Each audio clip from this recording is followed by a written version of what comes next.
Ngunit makinig kayo, dahil may sasabihin ako sa inyo na isang lihim. Hindi lahat sa atin ay mamamatay. Ngunit tayong lahat ay bibigyan ng bagong katawan, sa isang iglap, sa isang kisap mata, kasabay ng pagtunog ng huling trumpeta. At sa pagtunog ng trumpeta ay muling bubuhayin ang mga patay, at bibigyan ng katawang hindi nabubulok.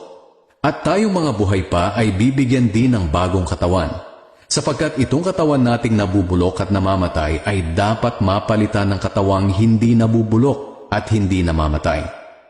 At kapag ang katawang ito na nabubulok at namamatay ay napalitan na ng katawang hindi nabubulok at hindi namamatay, matutupad na ang sinasabi sa kasulatan na nalupig na ang kamatayan, ganap na ang tagumpay.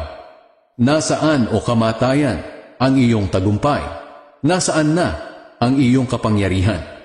May kapangyarihan lamang ang kamatayan sa atin dahil sa kasalanan. At may kapangyarihan ang kasalanan sa atin dahil mayroong kautusan. Ngunit salamat sa Diyos dahil binigyan niya tayo ng tagumpay sa mga bagay na ito sa pamamagitan ng ating Panginoong Hesukristo.